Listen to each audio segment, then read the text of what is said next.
Hello, जय हिंद, वंदे मातरम। दोस्तों, कैसे हैं आप लोग? मैं उम्मीद करता हूं बिल्कुल अच्छे होंगे और अपनी पढ़ाई को बहुत अच्छे से कंटिन्यू कर रहे होंगे।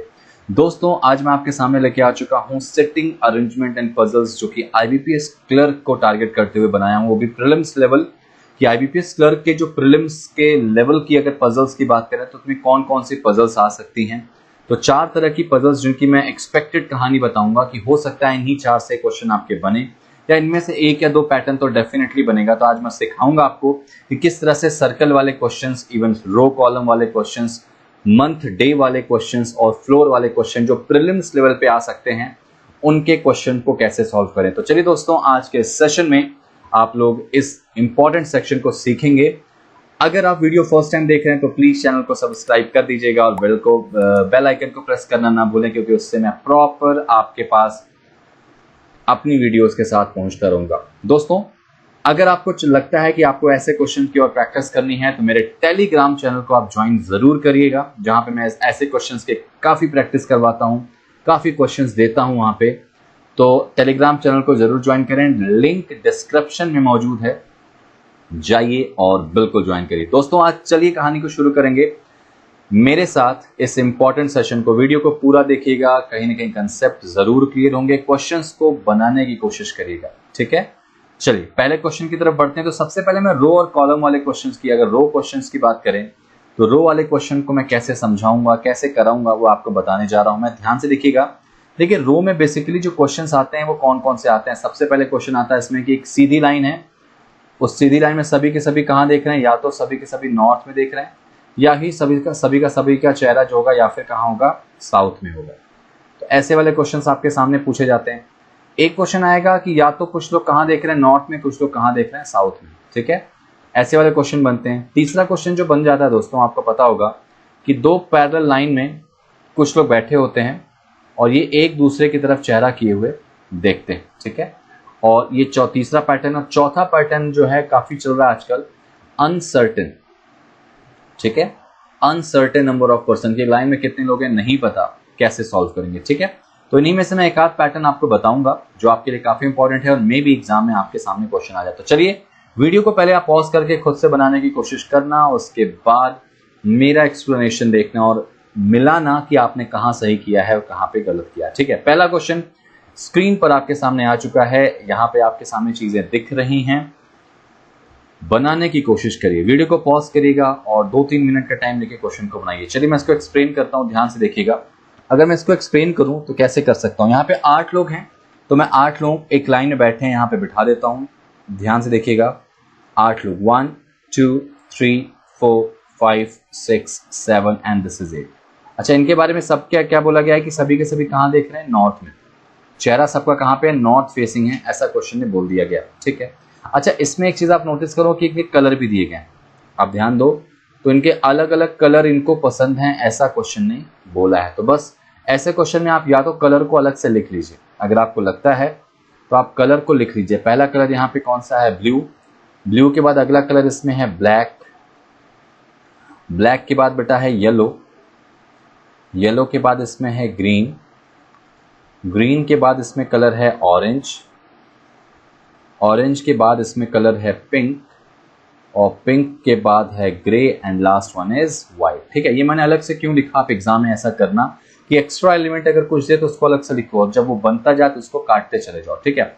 शुरू करते हैं। पहली लाइन क्या बोलेगी कि एस जो है वो किसी एक एंड पे बैठेगा। अब आपको पता है कि एंड तो 2 हैं, तो किसी एक एंड पे हमको एस को बिठाना है। तो अब कहां से शुरू करें, तो क्वेश्चन में जल्दी से एक डायग्राम और बना लीजिए, ठीक है। 2 3 4 5 6 7 और 8। इस डायग्राम को बनाने का एक बहुत बड़ा बेनिफिट ये मिलेगा कि एस किसी न किसी एंड पे तो होगा, तो इस डायग्राम में एस को यहां कर देते हैं और इस डायग्राम में एस को यहां कर देते हैं। क्वेश्चन हमारा सॉल्व हो गया। एस को मैं यहां से ऊपर हटा दे रहा हूं। अच्छा, उसके बाद क्या बोला गया कि एस और जिसको येलो पसंद है के बीच में कितने लोग बैठे हैं, 2 लोग बैठे हैं। तो अगर एस यहां हुआ तो 1 और 2 छोड़कर यहां पे येलो आ जाएगा, ठीक है। यस और येलो के बीच में कितने, 2। इधर देखो, 1 और 2 छोड़ के येलो यहां आ जाएगा, ठीक है। यस और येलो के बीच में कितने लोग हैं, 2 लोग हैं। आगे बढ़ते हैं। The person who like green colour is immediate right left of the person of yellow colour. भाई येलो के जस्ट लेफ्ट में ग्रीन है, जस्ट लेफ्ट बोला गया, ठीक है। ठीक है, तो यहाँ पर इसमें आ जाएगा ग्रीन कलर इधर साइड, ठीक है, और इसमें ग्रीन कहाँ आ जाएगा, जस्ट बाईं तरफ ये आ जाएगा, ठीक है। येलो के जस्ट पहले कौन हो गया, ग्रीन कलर हो गया, ठीक है। चलिए अब आगे बढ़ते हैं दोस्तों, अगली कहानी को बनाने की कोशिश करते हैं, अगली लाइन को लिखते हैं। अगली लाइन जो बोली गई है वो क्या बोली गई, ग्रीन यहाँ पे एक्चुअली, ठीक है। यहाँ से दोस्तों दो कलर में कैंसिल कर दे रहा हूँ, एक तो मेरा ग्रीन कलर कैंसिल हो गया और एक मेरा हो गया कलर कौन सा, येलो। जो बनता जाए उसको हटाते चलते हैं। आगे बोला गया इसमें यू जो है उसको व्हाइट कलर पसंद है। यू का जो कलर है वो कौन सा है, व्हाइट है। यहाँ नीचे हम लिख दे रहा हूं मैं कि यू का जो कलर है वो कौन सा है, व्हाइट है। जो चीज ना बने उसको अलग से लिखना है। जो पी है वो second to the right of the person who like green, green के राइट सेकंड पे पी बैठेगा, तो इसमें देखो ग्रीन यहाँ है तो एक और दो छोड़ के यहाँ पे कौन आएगा, पी। सॉरी, एक और दो नहीं, पी जो है ग्रीन के राइट सेकंड पे बोला गया, ठीक है। सेकंड मतलब यहाँ पे दूसरे पर, ठीक है। तो ग्रीन के एक और ये हो गया दूसरे पर, कौन आ गया, पी। ग्रीन के राइट सेकंड पे पी आ गया। इसमें देखो ग्रीन के राइट सेकंड पे पी यहाँ आ जाएगा, ठीक है। ये हो गया आपका पी ग्रीन के राइट सेकंड पे। अच्छा, उसके बाद क्या बोला गया, 2 persons between P and R. बेटा पी और आर के बीच में दो लोग हैं। ऊपर वाले डायग्राम में एक और दो छोड़ के आर एंड पे भी आ सकता है और एक और दो छोड़ के आर यहाँ भी आ सकता है। इसमें डाउट है। इसमें देखो तो एक और दो छोड़ के आर की एक ही जगह दिख रही है यहाँ पे, ऊपर अभी भी डाउट चल रहा, ठीक है। आगे बढ़ते हैं। यू और डब्ल्यू जो है वो एक साथ बैठेंगे भाई, कहीं बैठेंगे एक साथ बैठेंगे, तो एक साथ की जगह अगर नीचे के डायग्राम में देखें तो यहाँ दिख रही है आपको और यहाँ दिख रही है, ठीक है, यू और डब्ल्यू की। इसको मैं अलग से लिख लेता हूँ कि यू और डब्ल्यू जब भी बैठेंगे एक साथ बैठेंगे अगल बगल, है ना। There are 4 person between P and the one who like grey colour. भाई पी और ग्रे के बीच में 4 लोग होने चाहिए, तो ऊपर का डायग्राम तो सीधे सीधे गलत हो जाएगा। क्यों, क्योंकि पी के बाद 4 इधर भी नहीं है, 4 इस साइड भी नहीं है। भाई पी और ग्रे के बीच में 4 होने चाहिए, तो 1 2 3 4 ऊपर हो जाएंगे, लेकिन ग्रे के लिए जगह नहीं बचेगी। इसमें देखो तो 1 2 3 4 छोड़ के ग्रे जो हमारा है वो कहाँ आ जाएगा, सबसे लास्ट में। तो यहाँ से मैं ग्रे को कलर भी हटा देता हूँ, ठीक है। अब यहाँ पे ग्रे आ चुका है। आगे बढ़ते हैं। अच्छा आगे बढ़ते हैं। इसमें आगे क्या बोला गया, इसमें जो V है उसका कलर कौन सा है, पिंक है। तो यहाँ पे मैं लिख दे रहा हूँ ऐसे कि V के सामने ऐसे पिंक कलर बना दिया, ठीक है। ऊपर वाला डायग्राम गलत हो चुका है, V के सामने हमने पिंक बना दिया। आगे देखते हैं इसमें क्या बोला गया, the person who like blue colour sit second. ये देखिए यहाँ बोला गया second right of the one who like orange. मतलब मैं यहाँ लिख देता हूँ कि जो ब्लू कलर वाला है वो ऑरेंज के, ठीक है, ऑरेंज के राइट सेकंड पे ब्लू बैठा, ठीक है। ब्लू कलर वाला बंदा ऑरेंज वाले बंदे के राइट सेकंड पे बैठेगा, ठीक है। ब्लू कलर वाला बंदा जो है ऑरेंज के राइट सेकंड पे बैठेगा। और लास्ट में बोला गया कि जो टी है वो क्यू के जस्ट बाईं तरफ होना चाहिए। टी क्यू के जस्ट बाईं तरफ होना चाहिए, ऐसा क्वेश्चन ने बोला है। अब जरा मुझे एक बात बताओ, यहां पर हमको पता है कि यू का कलर जो है वो व्हाइट है और यू और डब्ल्यू एक साथ बैठे हैं, ठीक है। इस डायग्राम में देखें तो यू और डब्ल्यू इसमें तो आ नहीं सकते क्योंकि यू का कलर व्हाइट है। इसमें देखो यहाँ पे यू नहीं आ सकता क्योंकि ग्रे है, तो मतलब यू की जगह यहाँ हो जाएगी और यू वहां हुआ तो फिर डब्ल्यू यहाँ हो जाएगा। तो यू और डब्ल्यू अगल बगल बैठे। अब अगर जब अगल बगल बैठे तो क्यू और टी की जगह तो फिक्स हो गई, क्योंकि क्यू यहाँ आ जाएगा और उसके बाईं तरफ कौन आ जाएगा, टी आ जाएगा। तो क्यू के जस्ट बाईं तरफ कौन हो गया, टी। तो क्यू और टी अरेंज हो चुके हैं, यहाँ पे टी हो चुका है, यू हो चुका है, डब्ल्यू अरेंज हो चुका है, क्यू अरेंज हो चुका है, ठीक है। आर भी यहाँ अरेंज हो चुका है और बचा कौन सा, वी, जो यहाँ आ जाएगा। और वी का कलर दोस्तों बताया गया है कौन सा है, पिंक। तो वी और पिंक अरेंज हो चुका है, यू और व्हाइट अरेंज हो चुका है। यहाँ पे व्हाइट कलर मैंने कर दिया। प्रीलिम्स लेवल पे क्वेश्चन आपको ऐसे बिल्कुल मिलेंगे, ठीक है। अब जरा ध्यान दो, ऑरेंज के राइट सेकंड पे ब्लू हमको बिठाना है दोस्तों। तो राइट सेकंड की जगह हमको कहाँ दिख रही है, ऑरेंज के राइट सेकंड पे ब्लू, ठीक है। ध्यान से देखो, इसमें ये एक जगह खाली दिख रही है आपको, तो राइट सेकंड यहाँ नहीं आ पाएगा कोई। इसका मतलब एक बात तो तय हो गई कि ऑरेंज यहाँ आएगा फिर, ठीक है। ऑरेंज के राइट सेकंड पे यहाँ कौन हो जाएगा, ब्लू। ऑरेंज के राइट सेकंड पे ब्लू हो गया और फिर ये जो छोटा सा बच्चा ये कौन सा हो जाएगा, ब्लैक। ये हो गया ब्लैक। और इस तरह से ये आपका क्वेश्चन सॉल्व हो चुका है, ठीक है। छोटा सा क्वेश्चन प्रीलिम्स लेवल पे ऐसे क्वेश्चन आपको बन सकते हैं। आप नोटिस करो, ब्लू कलर भी अरेंज हो चुका है, ब्लैक भी अरेंज हो चुका है और ऑरेंज भी हमारा अरेंज हो चुका है, ठीक है। अकॉर्डिंग टू क्वेश्चन सारा का सारा डेटा जो है वो इसमें आपको अरेंज करके दे दिया गया, ठीक है। बस आपको क्वेश्चन को कंडीशन के हिसाब से पढ़ना है। आई होप आपको ये क्वेश्चन समझ में आया होगा। चलिए अगले क्वेश्चन की तरफ मूव करते हैं। रो और कॉलम का एक और क्वेश्चन जो आपके सामने मैं दे रहा हूं, जो थोड़ा सा प्री लेवल के हिसाब से अच्छा क्वेश्चन है। ध्यान से पढ़िए, वीडियो को पॉज करिए और बनाने की कोशिश करिए, ठीक है। जल्दी से मैं बताने जा रहा हूं, उसको ध्यान से सुनिएगा। एक क्लास है, एक कक्षा है जिसमें 2 रो हैं, ठीक है, चेयर्स की, और उसमें सीट्स कितनी हैं? 6, ठीक है। तो कुछ ऐसा ये आपके सामने हो गया, 1 2 3 4 5 और 6, नीचे भी 6 होंगे, 1 2 3 4 5 6। और कभी भी ऐसे वाले क्वेश्चन आए तो एक ऑप्शनल डायग्राम जरूर लेके चलना, 1 2 3 4 5 6, 1 2 3 4 5 6, ठीक है। ये चीज आप जरूर कर लेना। अब इसमें आगे क्या बोला गया? इसमें बोला गया है कि सीट तो टोटल 6 हैं, लेकिन बंदे कितने हैं? टोटल 5, ठीक है, 5 बंदे हैं। और पहली लाइन में आपको देखो पूरी एवेंजर टीम आके बैठ गई, ठीक है। Iron man, Thanos, captain America, Thor और स्पाइडरमैन जो है वो फर्स्ट लाइन में, और उनका चेहरा कहाँ पे है? साउथ, यानी कि ऊपर वाली लाइन में ये सब बैठे हैं, ठीक है। ये सारे के सारे जो सुपर हीरोज हैं ये ऊपर की लाइन में बैठे हैं। और नीचे की लाइन में बेटा देखो कौन कौन है आपके सामने, Black Panther, Ant Man, Doctor Strange, Nebula, Hulk, और हल्क, ये सब लोग बैठे हैं। और कहाँ देख रहे हैं? सब लोग ऊपर की तरफ देख रहे हैं। तो यार सबसे इंपॉर्टेंट चीज इस टॉपिक की क्या होती है? इस सेक्शन की, या ऐसा वाला क्वेश्चन अगर आपके सामने आता है बेटा एग्जाम में, तो आपको सबसे पहले राइट और लेफ्ट अरेंज करना होता है। तो ऊपर वाले का जो लेफ्ट होगा वो नीचे वाले का राइट होगा, ठीक है।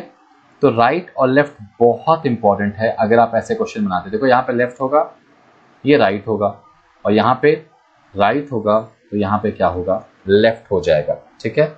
अब बहुत ध्यान से समझना, क्वेश्चन पढ़ते हैं।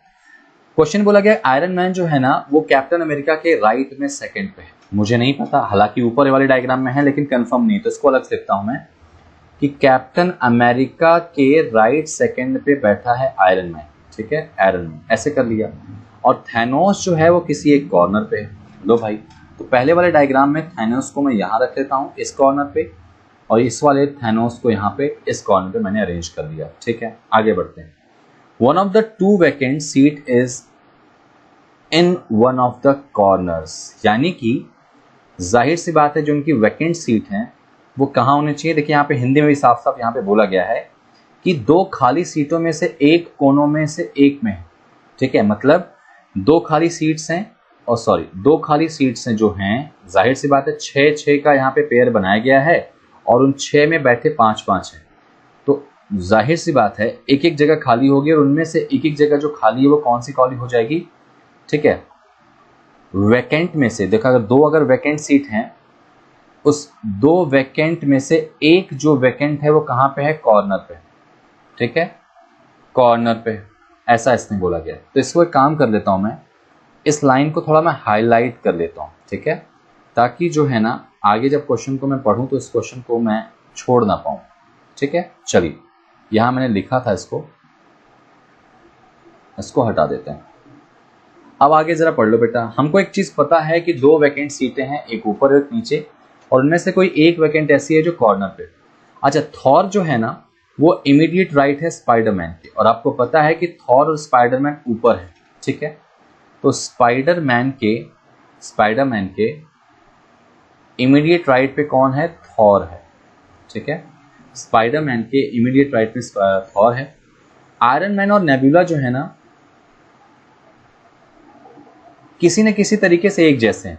आयरन मैन और Nebula are related in same manner as Ant Man and Thor are related. मतलब आंट मैन और थोर का जो रिलेशन होगा, ठीक है, आंट मैन और थॉर का जो रिलेशन होगा वही तुम्हारा आयरन मैन और नेबुला का होगा। मतलब इनके बीच का जो गैप होगा वो कह सकते हैं बराबर की तरफ है, ठीक है, छोड़ देते हैं, आगे बढ़ते हैं।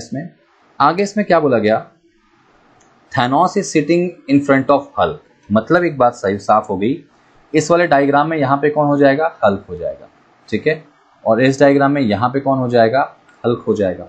Black Panther is not sitting with Ant Man. Black Panther Ant Man के साथ नहीं बैठेगा। चलो इसको मैं लिख देता हूँ कि ब्लैक पैंथर और आंट मैन जो हैं वो एक साथ नहीं है, ठीक है दोस्तों। आगे बढ़ते हैं। The person who is sitting front of Ant Man is immediate left of Thanos. Thanos के जो इमीडिएट लेफ्ट में यानी यहाँ पे जो बंदा बैठा है, ठीक है, ये लाइन बोली गई, the person who is sitting in front of Ant Man, ठीक है, आंट मैन के जो ठीक सामने बैठा है वो थैनोस के कहाँ पे है? वो थैनोस के बाईं तरफ है, तो ऑब्वियस सी बात है यहाँ पे कौन होगा, आंट मैन हो जाएगा। आंट मैन को AM लिख दिया मैंने। आंट मैन के सामने जो बंदा बैठा है वो थैनोस के कहाँ बैठा है, जस्ट बाईं तरफ। ये डायग्राम तो डायरेक्टली गलत हो जाएगा, क्यों, क्योंकि इस डायग्राम में देखो थैनोस के बाईं तरफ हमारे पास जगह नहीं है, तो इसका मतलब फर्स्ट डायग्राम बिल्कुल क्या हो रहा है, सही हो जा रहा है। ठीक है, अच्छा आगे बढ़ते हैं। आंट मैन यहाँ पे आ चुका है। आगे इसमें देखा गया भाई, देखो ऊपर की जो लाइन थी उसमें एक बात बोली गई थी क्या, कि जो कैप्टन अमेरिका है उसके राइट सेकंड पे कौन है, आयरन मैन। ठीक है, कैप्टन अमेरिका के राइट सेकंड पे आयरन मैन होगा। अगर मान लो कैप्टन अमेरिका यहाँ हुआ तो 1 और 2 छोड़ के आयरन मैन यहाँ हो जाएगा। कैप्टन अमेरिका यहाँ हुआ तो आयरन मैन यहाँ हो सकता है। जगह काफी दिख रही, छोड़ दो उसको, आगे बढ़ते हैं। Spider Man is sitting diagonal opposite to Hulk. भाई हल्क के डायगोनल ऑपोजिट में कौन है, स्पाइडर मैन। तो जनरली डायगोनल मतलब हमेशा फर्स्ट टू एंड मानते हैं, तो इसका मतलब मैं इमेजिन ये कर सकता हूँ कि यहाँ पे स्पाइडर मैन होना चाहिए। ठीक है, स्पाइडर मैन। अच्छा, डायगोनल ऑपोजिट का मतलब यहाँ पे सिंपल सी बात है कि अगर हल्क यहाँ है तो स्पाइडरमैन यहाँ भी हो सकता है, यहाँ भी हो सकता है, यहाँ भी और यहाँ भी हो सकता है। लेकिन हमेशा याद रखिएगा कि डायगोनल की बात आएगी ना तो हमेशा फर्स्ट है तो लास्ट से रिलेट करना, सेकंड है तो सेकंड लास्ट से रिलेट करना मोस्ट प्रोबेबली आपका सही होता है। ये मैं प्रोबेबली बोल रहा हूँ, कंफर्म नहीं है। तो स्पाइडरमैन ने वहां कर दिया। अब जब स्पाइडरमैन मैंने वहां किया तो स्पाइडरमैन और थॉर के बारे में क्या बोला गया था, ये देखिए यहाँ पे बात बोली गई थी, ये मैंने लिखी है यहाँ पे, क्या बोली गई थी यहाँ पे, Thor is immediate right of Spiderman. तो यहाँ पे थॉर हो जाएगा। ठीक है, और अगर वहां थॉर हो गया तो जाहिर सी बात है आयरन मैन फिर कौन होगा, यहां हो जाएगा। ठीक है, सॉरी, आयरन मैन के राइट सेकंड पे हमारा कैप्टन अमेरिका है ना, सॉरी यहाँ पे क्वेश्चन बोला गया था कैप्टन अमेरिका के राइट सेकंड पे आयरन मैन, तो यहाँ पे कैप्टन अमेरिका हो जाएगा और इसके राइट सेकंड पे यहाँ कौन हो जाएगा, आयरन मैन। ठीक है, आयरन मैन हो गया। ये वाली जो बीच की जगह दिख रही है आपको वो कौन सी दिख रही है बेटा, खाली दिख रही है। ये वाली जगह जो है वो खाली हो जाएगी, और अगर ये वाली जगह खाली हो गई तो इसका मतलब कि वैकेंट में एक जगह वैकेंट वाली कॉर्नर वाली ये खाली हो जाएगी। कहाँ पे, जो सबसे लास्ट में। तो 2 वैकेंट सीट मिल चुकी है हमको। ठीक है, अच्छा एक चीज यहाँ पे देखो क्या बोला गया था कि आंट मैन और थॉर का जो रिलेशन होगा, आंट मैन और थॉर का जो रिलेशन है वही आयरन मैन और नेब्यूला का होना चाहिए। ठीक है, अब आप ध्यान से देखो कि आंट मैन कहाँ पे दिख रहा है आपको, यहाँ है, और थॉर जो है वो कहाँ दिख रहा है आपको, वो थॉर आपको दिख रहा है यहाँ पे। मतलब कहा जाए कि आंट मैन आगे से सेकंड इसमें है और थॉर इधर से सेकंड पे है, इधर से। ठीक है, मतलब कि अगर देखा जाए आंट मैन जो है वो लेफ्ट से सेकंड पे है और थॉर राइट से सेकंड पे, तो इनडायरेक्टली दोनों एक जैसे हो गए। तो उसी तरह से हमारा आयरन मैन और नेब्यूला होगा। तो आयरन मैन जाहिर सी बात है राइट से सेकंड पे ऊपर, तो ये यहाँ से लेफ्ट सेकंड पे कौन हो जाएगी, नेब्यूला। ठीक है, नेब्यूला यहाँ पे आ चुकी है। और बेटा अगर नेब्यूला यहाँ पे आ चुकी है तो एक नाम जो हमारा यहाँ पे बचा हुआ है वो कौन सा बचा है, सॉरी 2 नाम, ऊपर वाले तो सारे अरेंज हो चुके हैं, नीचे वाले में हमको चाहिए ब्लैक पैंथर, और ब्लैक पैंथर के साथ साथ डॉक्टर स्ट्रेंज चाहिए। और देखो यहाँ पे एक ब्लैक पैंथर के लिए बात कुछ बोली गई है क्या, कि ब्लैक पैंथर आंट मैन के बगल में नहीं बैठेगा, तो इसका मतलब ब्लैक पैंथर यहाँ हो जाएगा दोस्तों, और अगर ब्लैक पैंथर यहाँ हुआ तो यहाँ पे डॉक्टर स्ट्रेंज हो जाएगा, DS, डॉक्टर स्ट्रेंज। उम्मीद करता हूँ ये शॉर्टकट नाम आपको समझ में आएंगे। AM मतलब Ant Man, Hulk, Doctor Strange, ये आपका BP मतलब ब्लैक पैंथर, नेब्यूला, और ये कॉर्नर वाली जगह जो है वो खाली हो चुकी है, और ये आपका क्वेश्चन सॉल्व हो चुका है। ठीक है, क्वेश्चन सॉल्व हो चुका है। ये प्रीलिम्स लेवल के अच्छे क्वेश्चंस हैं। पैरेलल लाइन हमेशा 2 डायग्राम के साथ लेके चलना है, एक डायग्राम आगे जाके गलत होना ही होना है। ठीक है, और ये जो डायगोनल वाली मैंने कंसेप्ट आपको समझाया वो बहुत अच्छे से याद रखना। अगर बोला जाए कि कोई बंदा दूसरे बंदे से डायगोनल ऑपोजिट है तो इनके बीच की डिस्टेंस इक्वल होनी चाहिए। मतलब अगर एक लेफ्ट कॉर्नर पे है तो दूसरे को राइट कॉर्नर पे रख के देखना। मैं ये नहीं कहता हूँ 100% सही है, लेकिन 95%, 100%, 95% लेके चलो, ये बिल्कुल क्या होगा, सही माना जाएगा। देखो मैंने वही किया कि हल्क और स्पाइडरमैन डायगोनल ऑपोजिट है, तो अगर हल्क सबसे लेफ्ट एंड पे था तो स्पाइडरमैन को मैंने सबसे कॉर्नर पे बिठाया ऑपोजिट में। ठीक है, अगर मैं ऊपर यहाँ पे भी रखता है स्पाइडरमैन को तो भी ये डायगोनल ऑपोजिट होता, लेकिन एग्जैक्टली डायगोनल ऑपोजिट कब मानेंगे, जब एकदम दूरी बराबर हो। ठीक है, ये आपका क्वेश्चन सॉल्व हो चुका है। आई विश आपको ये क्वेश्चन समझ में आया होगा। ठीक है, चलिए बढ़ते हैं अगले क्वेश्चन की तरफ। अब मैं आपके सामने लेके आया हूं सर्कल वाले क्वेश्चन, कि सर्कल में क्वेश्चन आ जाए, और वो भी स्पेशली कौन से वाले क्वेश्चन, अनसर्टेन नंबर। कि एक सर्कल पे कितने लोग बैठे हैं नहीं बताया है और उनको अरेंज करना है। तो काफी इंपॉर्टेंट सेक्शन है और काफी अभी तक आपने सुना होगा कि रो और कॉलम वाले क्वेश्चन आ रहे हैं जो अनसर्टेन है, सर्कल वाले क्वेश्चन भी अनसर्टेन आना शुरू हो चुके हैं, आपने देखा भी होगा। तो देखिए इस क्वेश्चन को समझिए और बनाने की कोशिश करिए। ये देखिए आपके सामने क्वेश्चन आ चुका है, ध्यान से पढ़िए इसको और कोशिश करिए इसको आप बना लें। वीडियो को पॉज करिए और बनाने की कोशिश करिए। ये मैं वादा करता हूं कि one of the best question of this session, और आपको बहुत मजा आएगा इस क्वेश्चन में। जब अनसर्टेन सर्कल वाले क्वेश्चन आते हैं तो उनको कैसे डील करते हैं दोस्तों मैं समझाऊंगा। तो वीडियो को पॉज करिए, एक बार खुद से बनाने की कोशिश जरूर करिए। चलिए मैं बताता हूँ इसको, देखते हैं ध्यान से। अगर आपको ये मजा आया सेशन तो प्लीज लाइक करिएगा इसको, शेयर करना ना भूलें। सबसे पहले इस क्वेश्चन में आपको करना क्या था, एक सर्कल है जिसमें अनसर्टेन लोग बैठे हैं, कितने नहीं पता। तो मैं एक सर्कल बनाता हूँ यहाँ पे, ठीक है। यहाँ पे आपको सर्कल बनाना पड़ेगा लाइक ऐसा, ठीक है। सर्कल बना लिया। अब उसके बाद इसमें क्वेश्चन की फर्स्ट लाइन क्या बोली गई, इसमें फर्स्ट लाइन बोली गई इस सर्कल में जो टोटल नंबर ऑफ पर्सन है वो कैसे होंगे, ऑड होंगे, विषम होंगे, और वो भी 20 से ज्यादा नहीं होना चाहिए, नॉट मोर देन 20। 20 से ज्यादा लोग आपको नहीं बिठाने, ठीक है। और जितने होंगे वो ऑड होंगे, तो 19 हो सकते हैं, 17 हो सकते हैं, 15 हो सकते हैं, 13 हो सकते हैं, ठीक है। चलिए आगे देखते हैं। इसमें सबसे पहले शुरुआत करते हैं पहली लाइन से, और आई थॉट ये फर्स्ट लाइन जो है आपको एक बार में पढ़ने में नहीं समझ में आएगी, ये आपको काफी घुमाएगी।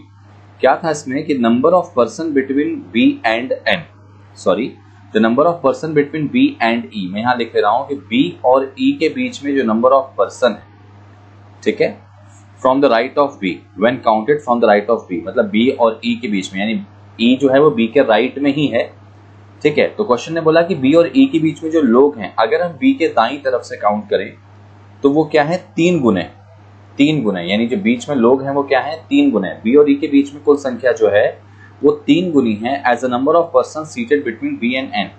जितने लोग बी और एन के बीच में बैठे हैं, if counted to the left of B, यानी बी के बाईं तरफ अगर काउंट करेंगे तो मतलब इसका मतलब साफ साफ बोला गया कि बी और एन के बीच में जितने अगर एक लोग हैं तो उसका 3 गुना बी और ई के बीच में बैठे हैं। क्वेश्चन सिंपल सी भाषा में ये बोला गया, और ये भी एक तरह से समझाया गया है एन बी के बाईं तरफ होगा और ई जो है वो बी के राइट में होना चाहिए। लाइन समझ में आ गई। Number of person between B and E, मतलब बी और ई के बीच में जो नंबर ऑफ पर्सन बैठे हैं अगर इनको हम काउंट करते हैं बी के राइट में, यानी बी के राइट में ई को रखेंगे तो वो 3 गुने, अगर बी 3 गुने हैं उसके बी और एन के बीच में जितने लोग बैठे हैं उतने के, और एन बी के बाईं तरफ है, ठीक है। अब ध्यान से समझना कि मतलब बी और एन के बीच में अगर x लोग हैं तो बी और ई के बीच में कितने होंगे, 3x लोग हो जाएंगे, 3 गुने हो जाएंगे। कहने का मतलब ये है। तो इसका मतलब अगर मैं सिंपल भाषा में बोलूं कि बी और एन के बीच में अगर 1 लोग हैं तो बी और ई के बीच में 3 होंगे। बी और एन के बीच में अगर बी और 2 लोग हैं तो बी और ई के बीच में कितने होंगे, 6 लोग होंगे। अगर 3 हैं तो ये कितने होंगे, 9 होंगे, एटसेट्रा। ऐसे ही इक्वेशन होगा यहाँ पे। आगे बढ़ते हैं। सर अभी भी कुछ नहीं पता। आगे एग्जामिनर कहता है कि E and N are immediate neighbours, ठीक है। सर ई और एन जो है वो अगल बगल बैठे हैं, अगल बगल बैठे हैं, ठीक है। अब उसके बाद आगे क्या बोलता है कि यू वॉज, अब अगल बगल में देखो अगर मैं ई को यहाँ रखता हूँ सपोज, तो एन इस साइड भी आ सकता है, एन इस साइड भी आ सकता है, तो ये डाउटफुल है। तो इसको एक काम करेंगे, भी छोड़ देते हैं, बस इसको मैं अलग से लिख देता हूँ क्या कि ई और एन अगल बगल बैठे, ठीक है। आगे देखो you was seated immediate left of Q, भाई क्यू के जस्ट बाईं तरफ कौन है, यू बैठा है, ओके। आगे देखो इसमें क्या बोला गया, 2 person between Q and H, ठीक है। क्यू और एच के बीच में कितने लोग बैठे हैं, 2 लोग बैठे हैं, ऐसा बोल दिया गया इसमें। और सी इज सॉरी यहाँ पर क्या बोला गया, हाँ E is third right of H, ये लाइन मिल गई हमको कि ई जो है वो एच के राइट थर्ड पे। तो अगर मैं एच को यहाँ बिठाऊं, चूंकि सब लोग अंदर देख रहे हैं इसमें बोला गया है, तो एच के राइट यहाँ पर देखो 1 2 और 3 पे कौन आ चुका है, ई आ चुका है, ठीक है। एच के राइट थर्ड पे ई आ चुका है, और अगर ई आया तो एन आ सकता है, लेकिन अभी डाउट है इनका, ठीक है। आगे बढ़ते हैं। सर क्यू और एच के बीच में 2 लोग होंगे, तो जाहिर सी बात है अगर एच यहाँ है तो 1 और 2 छोड़ के क्यू यहाँ नहीं आएगा, मतलब 1 और 2 छोड़ के यहाँ पे कौन आ जाएगा, क्यू आ चुका है आपका।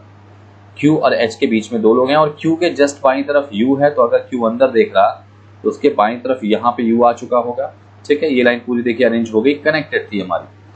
अब एक काम करते हैं, आगे बढ़ते हैं इस क्वेश्चन को। सर सबसे इंपॉर्टेंट जो फर्स्ट लाइन दी गई थी वो बहुत इंपॉर्टेंट आपके लिए यहाँ पे।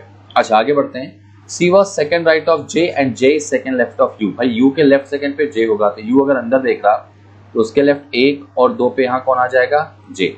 ठीक है, U के लेफ्ट सेकंड पे J आ जाएगा, और जो J है C was second right of J।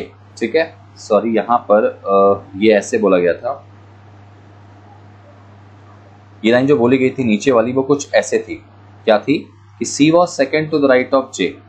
J के राइट सेकंड पे कौन है, C है। ठीक है, मैं इसको लिखता हूं यहाँ पे, J के राइट सेकंड पे C है and second left of U।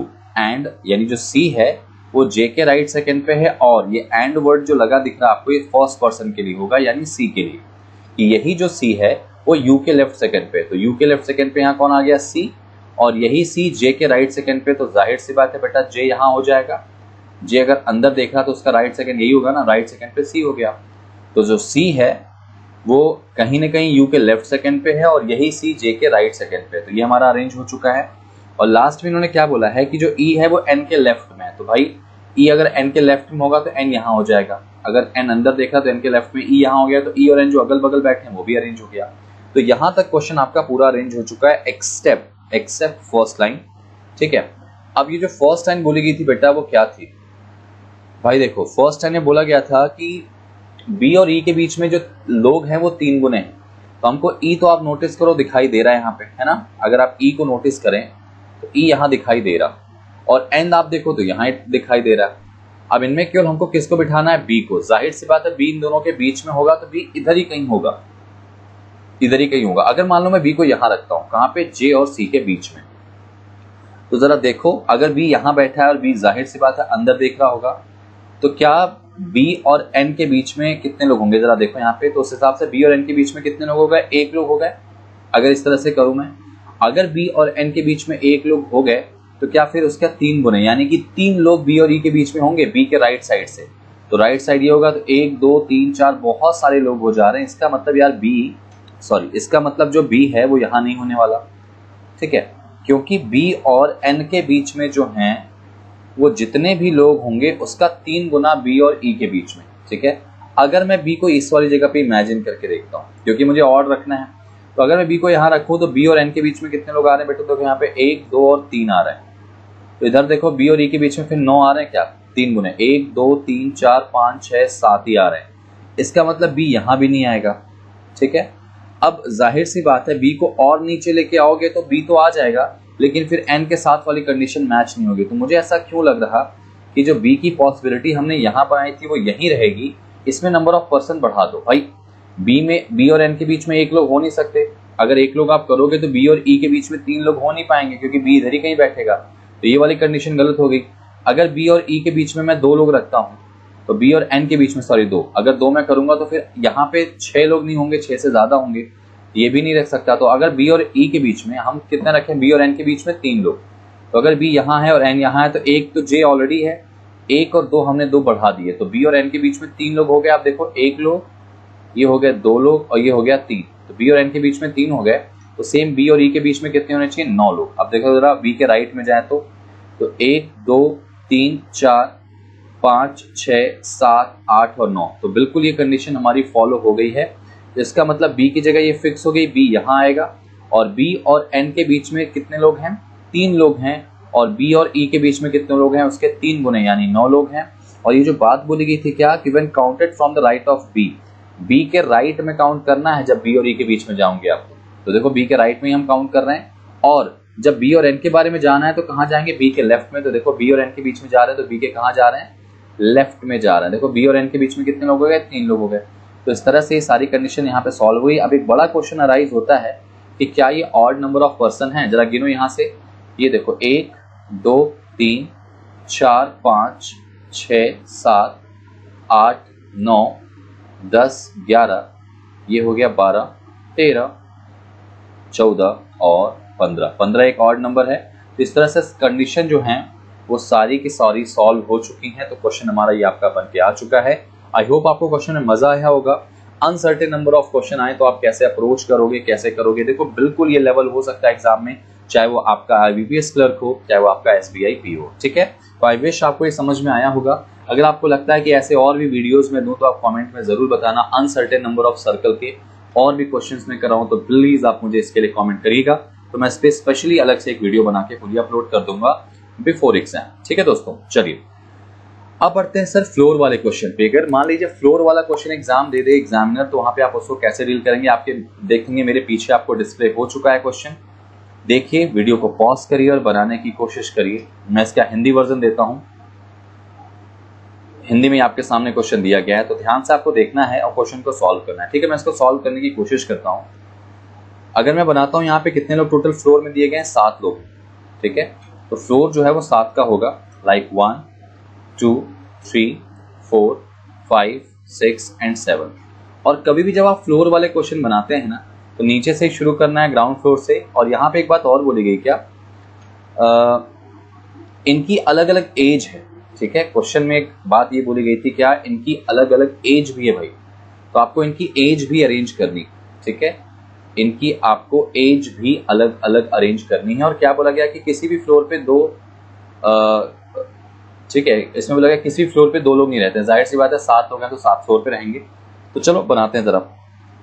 मैं इसकी 2-3 कंडीशंस बना लेता हूं, जो सुटेबल होगी वो आपकी सॉल्व हो जाएगी। कभी भी आप फ्लोर वाले क्वेश्चन सॉल्व करिए तो एक कंडीशन तो कभी लेके नहीं चलना, कम से कम 3 कंडीशन लेके चलिए, जिससे क्वेश्चन आप बने और आराम से आप सॉल्व कर पाएंगे। ठीक है, यहाँ पे फर्स्ट टाइम क्या बोला गया, यू टी क्यू और वी, बहुत अच्छी चीज बताई गई कि सबसे नीचे वाले फ्लोर पे नहीं रहते हैं। चलिए, ये चीज हमने कंफर्म कर ली कि यू टी क्यू और वी जो है वो फर्स्ट फ्लोर पे नहीं रहते हैं। अच्छा, यू और वी की आयु जो एज है, इनका डिफरेंस जो है, सॉरी आयु जो है वो 24 और 60 है। चलो भाई, एज की बात करें तो यू की जो एज है वो 24 है और वी की जो एज है वो कितनी है, 60 है, ऐसा बताया गया। अच्छा, 7th नंबर पे जो बंदा रहता है उसकी एज 50 है। ठीक है, तो यहाँ पर जो बंदा रहता है, मैं यहाँ पे छोटा सा बना दे रहा हूँ, उसकी एज कितनी है, 50 है। ठीक है, 7th वाले की 50 एज है, मैं 2 कंडीशन से लेके चल रहा हूँ। और थर्ड वाले बंदे की एज कितनी है, 20 है। ठीक है भाई, तो ये थर्ड वाला बंदा जो है 20 साल का है। ठीक है, मैं 2 कंडीशन बना ली यहाँ पे। चलिए आगे बढ़ते हैं इसमें। Q और U की आयु जो है, Q की आयु U की डबल है। ठीक है, अगर Q की आयु U की डबल है तो हमको पता है कि U की एज कितनी है बेटा, 24। तो जो Q की एज होगी वो कंफर्म होगी इसका डबल, यानी कि 48 हो जाएगी। Q की एज कितनी होगी, 48 होगी। चलिए आगे बढ़ते हैं इसमें जरा सा। इनमें से कोई भी थर्ड फ्लोर पे नहीं रहता, इसका मतलब ये हो जाएगा कि जो Q है और U है ये थर्ड पे नहीं रहते। ठीक है, आगे बढ़ते हैं इसमें, थर्ड पे नहीं रहते हैं, ऐसा क्वेश्चन में बोल दिया गया।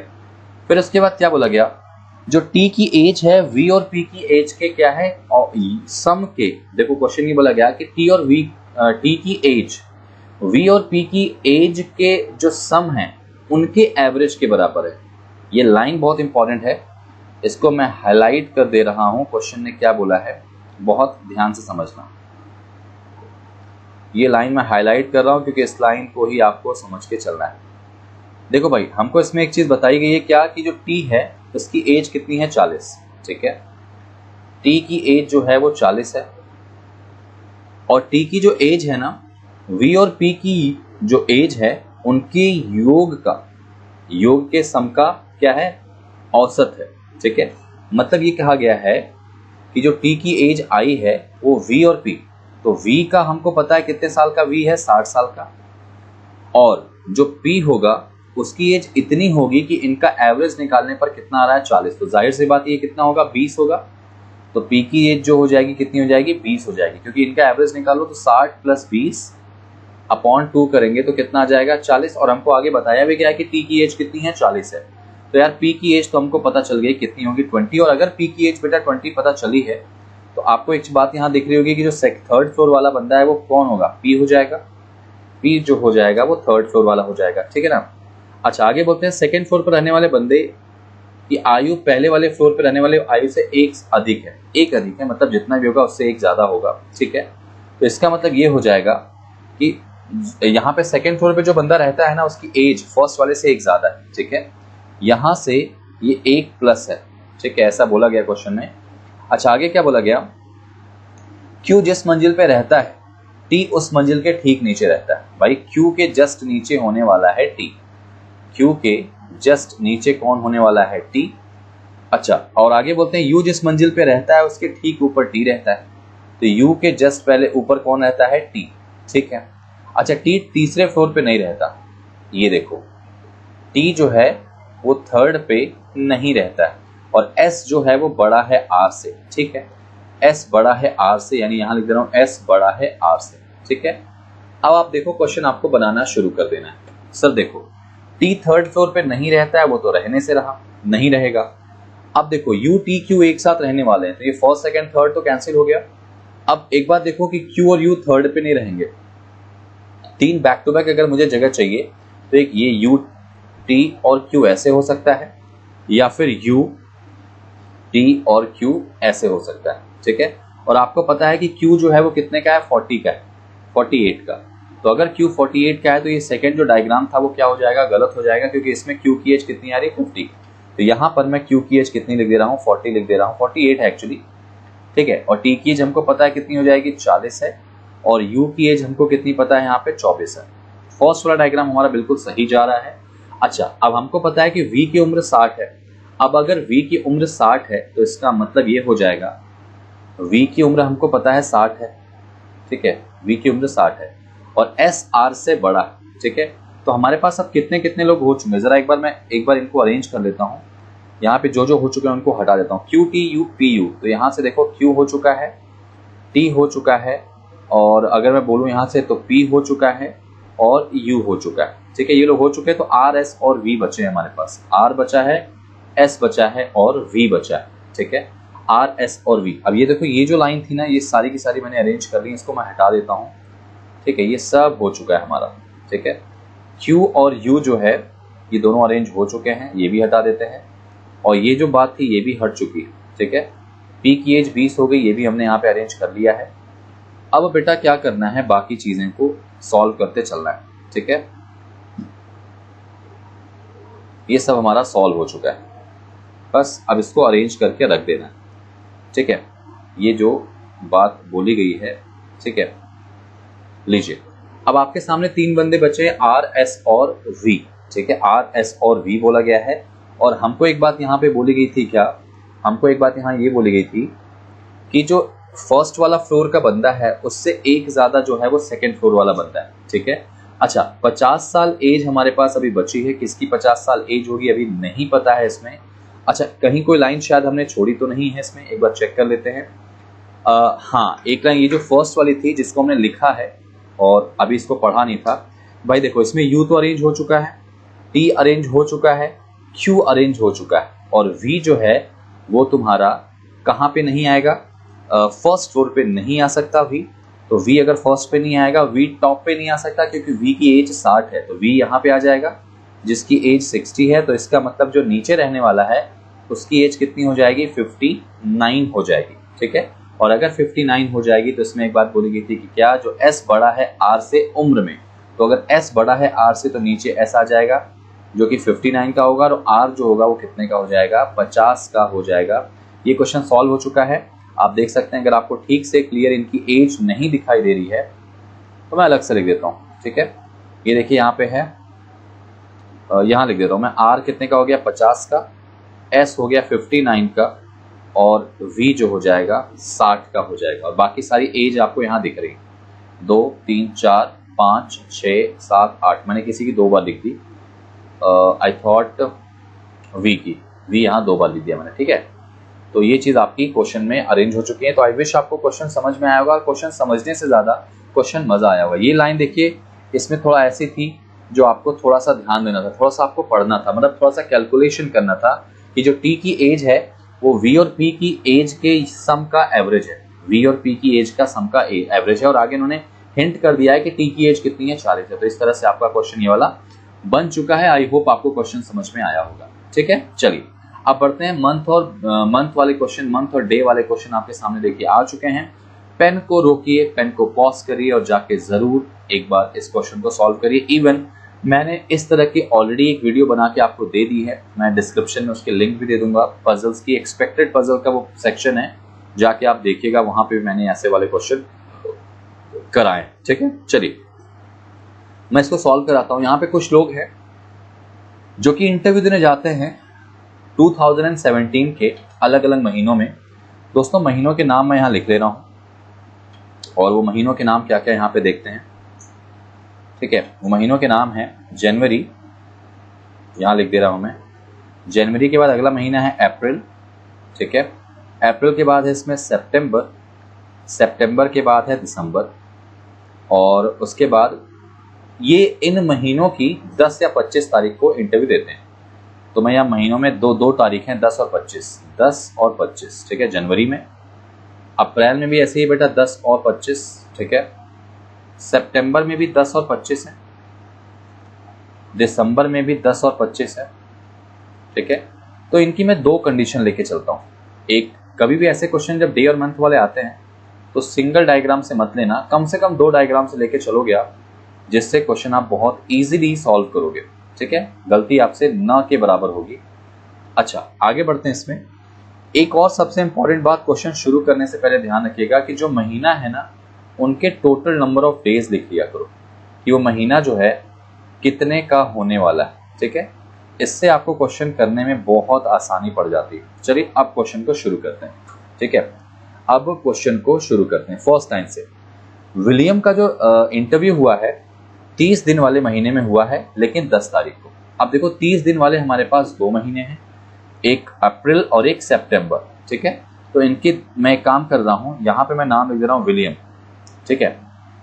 विलियम नाम दिया गया ना इसमें, हाँ ठीक है। यहां पर मैं विलियम दे दे रहा हूं, ठीक है। स्पेलिंग जो है विलियम की क्या है, VILLIAM, ठीक है। विलियम जो है वो जो महीना जो है 30 का महीना है, उसकी 10 तारीख को इंटरव्यू देता है। तो एक 30 का महीना सितंबर का भी है, तो एक दूसरी कंडीशन विलियम के लिए मैं यहां रख लेता हूं, ठीक है। विलियम के लिए दूसरी कंडीशन मैं यहां रख लेता हूं कि विलियम जो है वो 30 दिन वाले महीने में 10 तारीख को जाता है इंटरव्यू देने। चलिए ये कंडीशन हमारी बन चुकी है। अच्छा, विलियम और भोलू के बीच में केवल 3 बंदे जो हैं वो इंटरव्यू देते हैं, यानी विलियम और भोलू के बीच में 3 होंगे, तो इसमें नीचे नहीं जा सकते, ऊपर ही जाएंगे। 1 2 3 छोड़ के इस डायग्राम में भोलू जो है वो कंफर्म हो जाएगा, ऊपर होगा, और इसमें नीचे होगा। 1 2 3 छोड़ेंगे तो भोलू जो है वो यहाँ आ जाएगा, ठीक है। तो विलियम और भोलू के बीच में 3 बंदे इंटरव्यू देते हैं। चलिए आगे देखते हैं। चारू और भोलू को अपने साक्षात्कार ना तो समान दिन और ना ही समान माह में देने हैं। मतलब कहा गया है कि चारू और भोलू को अपना जो इंटरव्यू है सेम दिन, या मैं थोड़ा इंग्लिश में और एलिब्रेट करता हूं अच्छे से। यहाँ पे क्या बोला गया, Charu and Bholu have to attend their interviews neither on a same day nor in a same month, ठीक है। यानी कि चारू और भोलू के बारे में बोला गया है कि इनका इंटरव्यू जो है वो सेम डे, ठीक है, सेम डे और सेम मंथ में नहीं होता है, ठीक है। सेम मंथ में नहीं होता है किसका, चारू का, ठीक है, चारू का और भोलू का, ठीक है। भोलू का यहाँ पे ऐसा बोला गया। तो हमको एक चीज बता दी गई है, भोलू का जो इंटरव्यू होता है वो जाहिर सी बात है 10 तारीख को होता है। तो इसका मतलब ये हो जाएगा कि चारू का इंटरव्यू किसी भी महीने में 10 तारीख को नहीं होगा, ठीक है। और दूसरी बात, चारू का क्या इंटरव्यू जो है वो किस महीने में नहीं हो सकता, जिसमें भोलू का इंटरव्यू होता है। तो चारू जो है वो भोलू के साथ इसमें ना तो यहाँ आ सकती है ना तो यहाँ आ सकती है, ठीक है। अब चारू बाकी जो जगह बची हैं उनमें हम इसको अरेंज से कर सकते हैं। चलिए आगे बढ़ते हैं। इसमें चारू का इंटरव्यू अप्रैल में भी नहीं होता है, ठीक है। अब देखो चारू का जो इंटरव्यू है, इसको मैं लिख रहा हूं, अप्रैल के महीने में भी नहीं होता। अब अगर चारू का इंटरव्यू, देखो अगर इस डायग्राम की बात करें, 25 को होगा नहीं सेम मंथ में, और अप्रैल में होगा नहीं, ठीक है। जाहिर सी बात है दिसंबर में हो सकता है, लेकिन 10 तारीख को होगा नहीं। तो चारू का जो इंटरव्यू है वो या तो सितंबर की 25 में होगा या तो दिसंबर की 25 में होगा इस डायग्राम में। तो यहां पे मैं अलग से लिख ले रहा हूं कि चारू का इंटरव्यू जो है, चारू का इंटरव्यू होने वाला है 25 में। अब 25 में कौन सी 25 में, तो या तो सितंबर की 25 में या फिर दिसंबर की 25 में, भाई इधर वाले डायग्राम से। और अगर इस वाले डायग्राम पे जाऊं, मैं इधर वाले डायग्राम पे लेके चलूं दोस्तों, तो इस डायग्राम में अगर ध्यान से देखो आप, तो चारू का देखो इंटरव्यू कहां कहां हो सकता है। जाहिर सी बात है चारू का इंटरव्यू 10 को तो होगा नहीं, और 25 को हो सकता है, ठीक है, 25 को हो सकता है। इसमें देखो जो चारू का अप्रैल में होगा नहीं इंटरव्यू, चारू का इंटरव्यू यहाँ पे 10 को होगा नहीं, यानी 25 को होगा सितंबर या जनवरी में। तो यहाँ पे मैं लिख दे रहा हूँ इसमें कि चारू का जो इंटरव्यू है वो या तो 25 में होगा, 25 में ही होगा, लेकिन कौन कौन से महीने में, या तो जनवरी या फिर बेटा सितंबर, ठीक है। या तो जनवरी या तो सितंबर। क्या ये लाइन समझ में आ गई? देखो सिंपल सी भाषा में बोला गया कि चारू और भोलू जो है, यहाँ जो मैंने लिखी है बात, इसको समझने की कोशिश करना, इनका सेम डे और सेम मंथ में इंटरव्यू नहीं होता। मतलब हमें भोलू का पता चल गया कि भोलू जो है वो 10 तारीख को इंटरव्यू देता है, तो चारू 10 को दे ही नहीं सकती इंटरव्यू, क्योंकि सेम डे हो जाएगा और मंथ सेम हो जाएगा। मंथ सेम हमको नहीं देना है, तो इसका मतलब भोलू जिस मंथ में जाता है उस मंथ में चारू नहीं जाएगी। तो जाहिर सी बात है सेकेंड डायग्राम की अगर बात करूं मैं, तो सेकेंड डायग्राम में जो चारू है, आप नोटिस करो जनवरी में जा नहीं सकती, अप्रैल में जाएगी नहीं, और दिसंबर और सितंबर बचे, और दिसंबर में 10 तारीख को जा नहीं सकती क्योंकि सेम डेट में नहीं जाना, तो 25 ही बची ना, सितंबर और दिसंबर की 25। सेम ऐसे इधर हो जाएगा कि चारू जो है वो 25 में ही जाएगी, लेकिन जनवरी और सितंबर के महीने में। चलिए ये लाइन हमने अरेंज कर ली। अब आगे बढ़ते हैं जरा सा। आगे इसमें क्या बोला गया बेटा कि चारू और फराह के बीच केवल उम्मीदवारों का साक्षात हुआ है। ये लाइन थोड़ा सा यहाँ पे मिस्टेक लग रही है, मैं हिंदी में इंग्लिश में कन्वर्ट करता हूँ। ओनली 2 कैंडिडेट्स, यहाँ थोड़ा इंग्लिश में वहाँ डाउट था, उसको मैं सही कर दूंगा कि चारू और फराह के बीच में केवल 2 लोग इंटरव्यू देते हैं। ठीक है, तो यहाँ पे मैं इसको लिख दे रहा हूँ कि चारू और फराह के बीच केवल 2 इंटरव्यू। यहाँ पे मैं इसको थोड़ा सही कर दे रहा हूँ दोस्तों, केवल 2 उम्मीदवारों का साक्षात्कार। अब देखो ये लाइन काफी इंपॉर्टेंट हमारे लिए हो जाएगी दोस्तों, काफी इंपॉर्टेंट। चारू और फराह के बीच में अगर 2 बंदे इंटरव्यू देते हैं, अब देखो चारू के लिए हम कहाँ कहाँ जगह लेके चल रहे हैं। अगर मैं चारू को सितंबर की 25 में इमेजिन करूं तो 1 और 2 छोड़ के नीचे फराह नहीं हो सकती, लेकिन 1 और 2 छोड़ के फराह ऊपर अप्रैल में हो सकती। और अगर मैं चारू को दिसंबर में करूं 25 को, तो 1 और 2 छोड़ के विलियमसन आ जा रहा है, फराह नहीं आ रही। तो एक बात तो तय हो गई कि इधर वाले डायग्राम में जो चारू है वो कहाँ हो जाएगी, आपके सितंबर के 25 वाली तारीख को। भाई अगर यहाँ पे मैं 10 कर नहीं सकता, 25 करूंगा नीचे दिसंबर में, तो 1 और 2 छोड़ के फराह ऊपर नहीं आ सकती क्योंकि विलियमसन है, तो चारू की जगह फिक्स हो गई। अगर यहाँ चारू हुई तो नीचे फराह नहीं आ सकती, 1 और 2 पे फराह की जो जगह है ये आपकी फराह की जगह आ चुकी है। ठीक है, तो बेटा इस डायग्राम में आप देखोगे कि सारी चीजें जो हैं अकॉर्डिंग टू कंडीशन अरेंज हो चुकी। ठीक है, अकॉर्डिंग टू कंडीशन हमने अरेंज कर दी है। ये चीज मैं मिटा दे रहा हूं क्योंकि ये डेटा मैंने ऊपर लिख लिया है। ठीक है, चलिए अब आ जाते हैं इस डायग्राम में। चारू और फराह के बीच में 2 लोग इंटरव्यू देते हैं, ये हिंट काफी हमारे लिए। अब देखो चारू इसमें जनवरी में अगर रखूं मैं, तो जनवरी में 10 को तो आ नहीं सकती। चारू को अगर मैं यहाँ रखता हूँ, कहाँ पे, 25 को, तो 1 और 2 छोड़ के फराह की जगह यहाँ पे आती दिखाई दे रही। ठीक है, और दूसरी जगह मैंने फराह की, चारू की कहाँ रखी है, सितंबर में 25 को। अगर मैं चारू को यहाँ रखता हूँ तो 1 और 2 छोड़ के नीचे फराह नहीं आ सकती, और 1 और 2 छोड़ के फराह ऊपर भी नहीं आएंगे क्योंकि विलियमसन वहां बैठा है। तो इस डायग्राम में चारू की जगह फिक्स हो गई कहाँ पे, जनवरी के 25 तारीख को। ठीक है, तो अब देखो चारू की कंडीशन अरेंज होते ही हमको फराह की कंडीशन भी अरेंज होती दिखाई दे दी है। तो क्वेश्चन जो है हमारा यहां तक बिल्कुल सही जा रहा है। ठीक है, आगे बढ़ते हैं। पेरिस और फराह की जो डेट है ना वो बिल्कुल इक्वल है, लेकिन डिफरेंट मंथ है पेरिस और फराह की। देखो फराह कितने में है, 10 में है, तो पेरिस भी किस में होगा, 10 में होगा। तो 10 के लिए यही जगह दिख रही खाली, तो यहाँ पे पेरिस जो है आ जाएगा यहाँ पे। ठीक है, यहाँ पे पेरिस आ जाएगा। ठीक है, ये पेरिस आ चुका है यहाँ पे। इसमें देखो फराह किस पे, 10 पे है, तो पेरिस भी 10 पे आएगा। 10 की हमारे पास सिर्फ एक जगह खाली है, ये वाली। आप नोटिस करोगे तो दोनों डायग्राम बनते चला जा रहा है, एक डायग्राम देखिएगा आगे जाके किसी न किसी वे में गलत होगा। आगे देखते हैं इसमें, दिया का साक्षात्कार पेरिस के साक्षात्कार से किसी दिन पहले। ठीक है, अब अगर पेरिस के पहले साक्षात्कार दिया का है, तो ये डायग्राम देखो आपका सीधे सीधे क्या हो गया, गलत, क्योंकि पेरिस के पहले तो कोई जगह नहीं बच रही इसमें, तो इसका मतलब ये डायग्राम गलत होगा। ये डायग्राम बिल्कुल सही है, और पेरिस के पहले की जगह देखो दिया के लिए 2 बच रही है, एक अप्रैल वाली और एक जनवरी वाली। ठीक है, यहाँ पे हो जाएगी।